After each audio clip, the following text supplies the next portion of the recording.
didácticas que nosotros lo podemos meter en un tema más grande que sería el de programación de la enseñanza.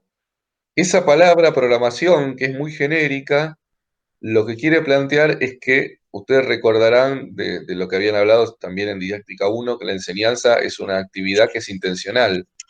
Uno enseña algo, quiere enseñar alguna cosa. Entonces, la idea por detrás de programación es que no se da de una manera espontánea, eso que es deliberado, sino que se prevén las acciones con las cuales se va a enseñar. Esto le va a aparecer con distintos nombres como programación o planificación. Y dentro de eso elegimos secuencia didáctica por dos motivos también. Secuencia es una palabra un poco más genérica, pero da idea de algo más concreto. Esto de hablar de una secuencia didáctica como el encadenamiento de varias acciones de enseñanza que vamos a tener es una idea muy poderosa porque nos sirve para reflexionar y pensar sobre montones de situaciones de enseñanza distintas. Y la otra cosa que tiene también, esto está elegido, y paso a la que sigue, el texto que tenemos de Díaz Barriga, además de que es muy claro cómo presenta la idea de secuencia, también es un texto que es claramente constructivista. Entonces ustedes en el profesorado seguro que ya están trabajando en sujetos, en otras cosas, las ideas del constructivismo, y que les van a acompañar toda la carrera, y en este caso es como bastante fiel a eso Díaz Barriga, y entonces es a la vez un texto que es sencillo, es muy interesante, es muy útil, llama a pensar bastante, por eso está elegido. Vamos a la que sigue.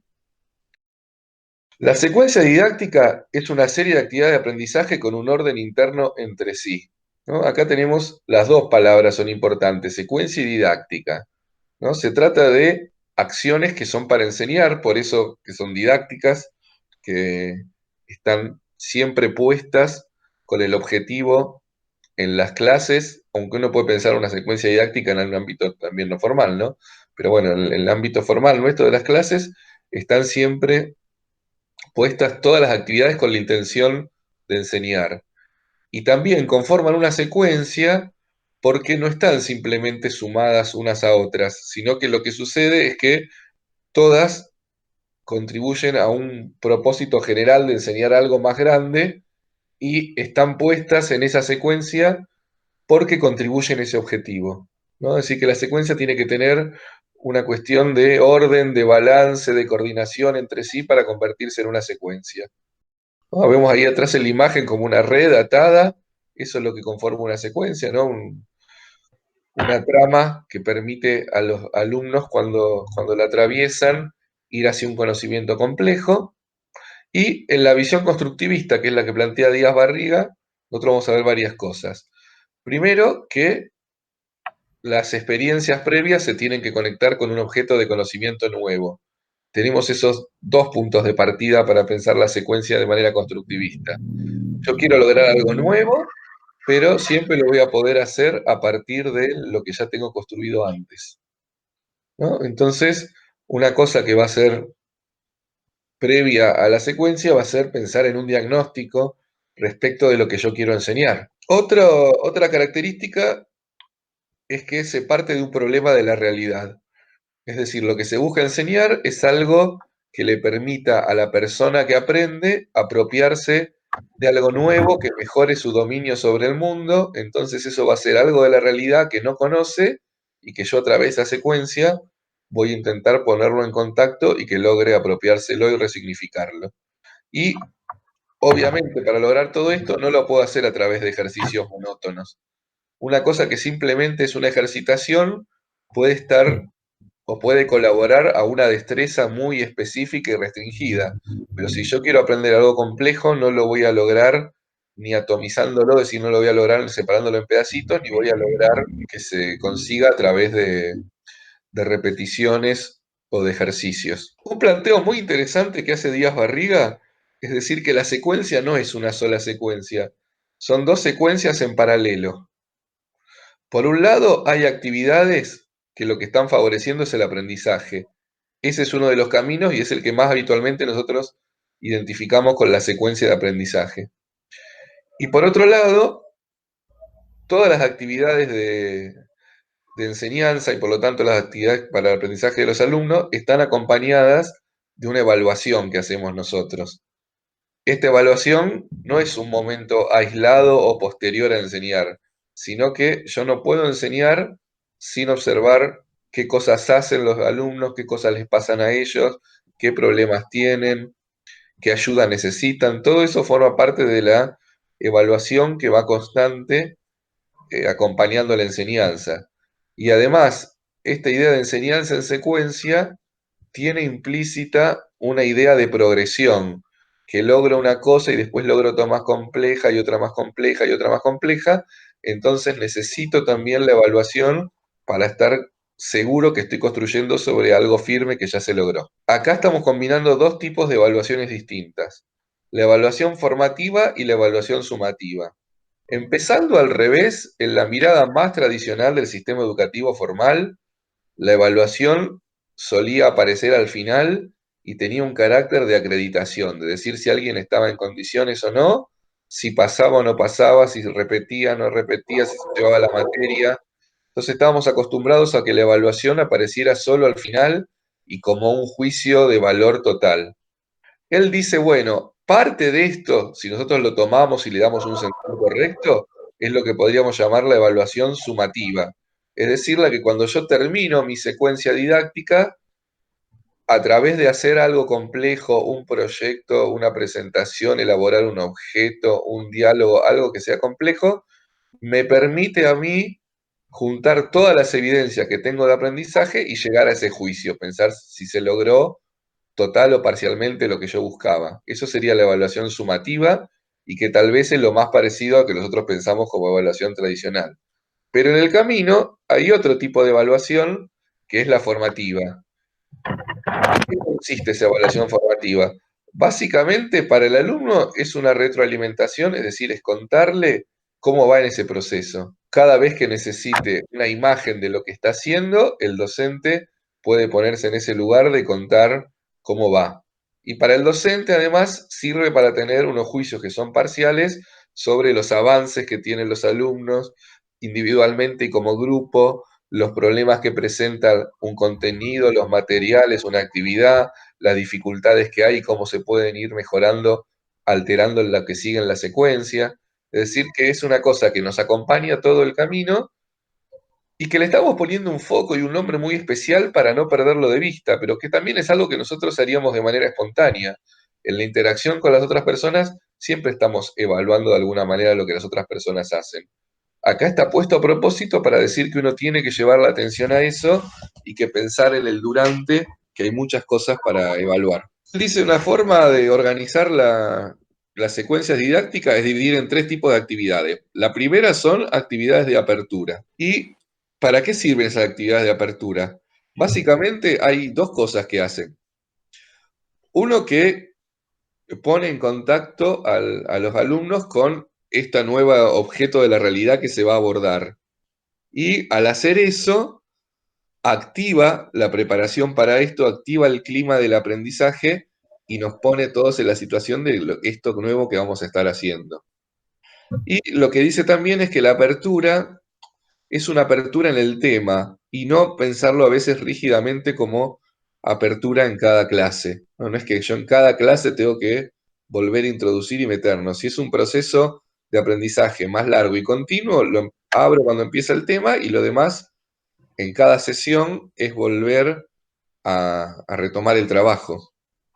Yo te puedo contar como una cosa anecdótica que me pasó a mí negativa, ¿no? Cuando yo hice el profesorado de primaria, las primeras prácticas, una de las, me tocó en un grado que era un quinto grado y los chicos todos los viernes, de una manera así ya establecida, tenían que leer un cuento que se los asignaba de un libro de cuentos que tenían ellos, y todos los lunes tenían una prueba sobre ese cuento, que era una cosa muy típica y establecida. Siempre las preguntas eran lo mismo: ¿cuáles son los personajes? ¿Cuál fue el conflicto? ¿Cómo se resolvió? No, no sería claramente nada que se acerque a una secuencia constructivista de estas cosas, ¿no? De todas maneras, a mí me tocó el maestro para ayudarme en las primeras clases de prácticas mías, me daba esas actividades que los chicos ya la tenían como muy eh, normalizadas. Entonces yo tenía que hacer, obviamente, para mi profesor de práctica, que tenía que hacer las planificaciones y presentarlas. Entonces, bueno, me toca la actividad esta, el lunes tomar la prueba del cuento tal. Y bueno, yo presenté la planificación como, no sé, contando qué iba a pasar. Los alumnos tienen que, bueno, sentarse, repartir las preguntas, contestar, entregar. Y me acuerdo que me vuelve criticada la planificación diciendo, faltan las actividades de apertura. ¿Cómo? Decía yo, sí, sí, vos tenés que trabajar la motivación para la prueba, porque en todas las clases se trabaja la motivación al principio. Y la verdad que no había nada de motivación, digamos, una cosa bien extrínseca, la recompensa de qué les va a pasar si aprueban esa prueba, y no era una cosa ni motivadora ni nada por el estilo, lo contrario, lo más rutinario que hacían. Pero bueno, me causaba gracia en ese momento la rigidez con que estaba planteado eso. Actividades de desarrollo. Las actividades de desarrollo, ¿qué tienen en común? Que está la persona que está aprendiendo y se lo enfrenta con algo nuevo para que pueda generar un nuevo aprendizaje, que es bien la visión constructivista. ¿Cuándo funciona esto? ¿Cuándo se arma esa trama como en el tejido que tenemos ahí en la imagen? Cuando el conocimiento viejo, viejo, pero el conocimiento previo, se puede enlazar con el conocimiento nuevo. Y la recomendación que nos da Díaz Barriga, además, es que no solo se trata de que lo nuevo sea suficientemente comprensible a partir de lo viejo, sino que también hay que hacer una ayuda contextual para que se entienda el sentido real y concreto de lo que se está presentando y no vayamos a una cosa abstracta. Y una pregunta, por ejemplo, Sí, en inicial sí. sería, no sé, te tiro, pero vos decime, como por ejemplo, querer enseñarle a los chicos a sumar sin que sepan los números, por ejemplo, como para enseñar a sumar ellos tienen que poder haber primero, o sea, previamente, eh, haber incorporado tipo los números, la cantidad y todo eso, ¿no? Como Claro, no, contar y las cantidades son los conocimientos previos que vos necesitas para poder después ir a la suma.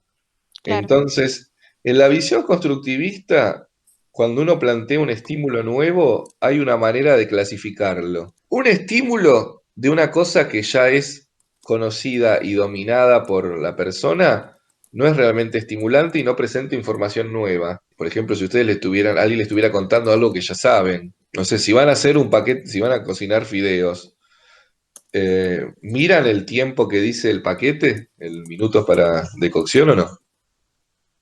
A esta altura no. A esta altura no, o si lo vas a mirar porque es una marca que no usaste nuevo, no sé, te compraste un fideo italiano importado, ¿vas a leer todo el paquete o qué información vas a buscar? Directamente donde dice ¿Cuántos cuánto tiene que minutos? hervir, ¿no? Claro, que es tan grande además eso, como que toda la otra información ya no tiene ningún significado, ¿no? Sí, el O, tema de prender la olla, que te van diciendo todo eso, es como que ya son pasos que ya lo tenés como incorporado. claro, o por eso mismo, ¿no? Si estás viendo un video con una receta de algo nuevo que te interesa, hay un montón de la información que no la van a registrar porque son cosas que ya son típicas. No sé, si están explicándote una salsa muy especial, qué sé yo, y después prepara los fideos, no le vas a prestar atención a los fideos. No va a ser Ujú. ni siquiera estimulante eso, ¿no? Entonces, o no sé, o estar en fin de segundo grado y que me den sumas, ¿no? Pero no suma que, la misma suma que vengo haciendo en primero, ¿no? 8 más 5, 13 más 22. Es una cosa que no genera aprendizaje, es monótono y lo repito, eso es lo que se llama un estímulo alfa, ¿no? Porque está dentro del dominio de la persona, entonces realmente no es estimulante. Esto, si ustedes se acuerdan en primaria, y después volvemos al ejemplo que vos contabas inicial, se acuerdan que uno le enseñaban los problemas, no eran problemas de verdad, era un algoritmo. Entonces los chicos preguntaban, ¿este qué es de más, es de menos, es de por? Y después repetían. ¿Había un aprendizaje cuando hago el problema número 50 de más? No, no porque estoy repitiendo la misma fórmula de antes. En el extremo opuesto sería un estímulo omega donde está totalmente fuera de lo que yo puedo entender, ¿no? Eh, no sé, como que vos le digas a un chico, le enseñes a decir el logaritmo natural de tal número es tal. le podés decir que te lo repita y puede ser que lo repita, pero está haciéndolo de memoria, no tiene idea de lo que está hablando. No es una cosa que genere un aprendizaje de verdad eso, ¿no? ¿Me Sí, siguen hasta ahí? sí, sí, o cuando hay, no sé, hay muchos problemas respecto a matemáticas que son de sumas, pero no es Sí, siempre, si tenés dos galletitas más dos, no sé, sin dos chupetines, ¿cuánto tenés en total? Sino que son muchos de sumas que sí. tienen distintos enfoques, entonces lo pones a pensar un poco más, si bien el resultado va a ser la suma, pero la conformación del problema es totalmente distinto, entonces es como que Claro, igual, ojo, porque ahí vemos en dónde estamos, pero en el ejemplo que estoy dando yo, lo que sería el estímulo omega directamente es una cosa que es inaprensible. Uno ujú. lo podría llegar a resolver de una manera mecánica sin entender lo que se trata. No sé, ¿se acuerdan cuando aprendíamos las canciones para los actos en la escuela? ¿Viste que Sí. decía azul un ala del color del cielo, azul un ala del color del mar? ¿Entendían lo que estaban cantando en ese momento? No, se repetía. Claro, ¿qué quiere decir Aurora? Digo, ¿cuál es el sentido de la canción Aurora? ¿Alguna lo pensó después más grande? ¿De qué habla Aurora? La bandera, Sí, ¿y con qué la compara? el sol, el cielo, no sé. Sí, la bandera estrictamente es un águila, ¿no? Que está levantando vuelo y en qué momento se canta Aurora. Cuando la izamos. Claro, entonces es como una metáfora. Lo que pasa que es una canción original en italiano que tiene unos problemas en la traducción. Vieron que dice el aureo rostro imita, que sería como el rostro de oro. Rostro en italiano es pico, ¿no? El que tiene un pico dorado es el águila, porque no tiene una cara dorada, ¿no? Bueno, y así toda la metáfora, uno de chico lo que más puede llegar a hacer es decirla de memoria, pero la verdad que no va a tener una idea muy grande. No sabe si azul un ala es una sola palabra, si son tres. Ese sería el otro extremo. Un estímulo que es demasiado alto y que entonces no lo comprendemos. En el medio tenemos los estímulos, si no me equivoco, eran gamma o beta, no me acuerdo de la letra. Ah, o si no, no era alfa, beta y gamma, perdón, omega, me confundí. Gamma serían los que no, y el estímulo beta es el que realmente puede alterar el conocimiento actual porque es un poco desestructurante, pero no tanto como para ser inaprensible. Tenemos el conocimiento previo y lo que yo pongo en mi secuencia puede interactuar adecuadamente con ese conocimiento previo, como no. Empezamos la clase 1 de computación. Vamos a aprender la computadora, abrir el navegador y entrar a Internet. La clase 2 vamos a abrir otra aplicación, Word, y vamos a escribir un documento. Clase 3, haceme una presentación de 10 hojas con animación. Bueno, ahí ya, ¿de dónde salgo? Me quedé afuera ahí. No tengo un estímulo muy alto. Ahora, si repito, si cada una de mis clases siguientes es solamente abrir una aplicación y cerrarla, tampoco hay ningún estímulo, porque eso ya en las dos primeras clases aprendí que se abren y se cierran todas. Ujú. Bueno, pero esto es lo que más nos sirve a nosotros, es pasar del concepto a pensar un ejemplo en la práctica. Y las actividades de cierre. ¿Para qué están las actividades de cierre? Bueno, para lograr la integración de lo que hicimos, es decir, en las actividades de cierre tiene que involucrarse todas las capacidades que se estuvieron activando en los momentos anteriores, y lo que se busca es que el estudiante logre reelaborar la estructura que tenía al principio a partir de las interacciones con los nuevos interrogantes e información. Es decir, que en este momento de cierre, el balance no es solo para mí con la evaluación sumativa, sino que para cada alumno es revisar todo lo que hizo y ver ahora en qué punto se encuentra, que es distinto desde el principio. La verdad, voy a poner otro ejemplo negativo. Hoy es el día que estoy con los ejemplos negativos. A mí toda la carrera en la facultad me decían, no sé, con si discutía, si la materia se promocionaba hacia el final. No, no, el final es una instancia de aprendizaje, te decían todos los profesores. Y después cuando ibas al final, ¿qué te tomaban? ¿Qué dijo fulano de la unidad uno? ¿Qué dice Mengano de la 2? ¿Qué dice fulano de la 3? ¿La 4? ¿La 5? Bueno, listo, andate. ¿Hubo ahí algo de integración en ese final? No, para nada, no es lo mismo que No, decir, la bueno, realidad no. ahora, no sé, como dijéramos nosotros, bueno, cuando terminamos todo y tenemos un final. A partir de un ejemplo que vos traigas, uno que te doy yo, revisar los conceptos importantes que aplicaste de didáctica y cómo se articula este ejemplo.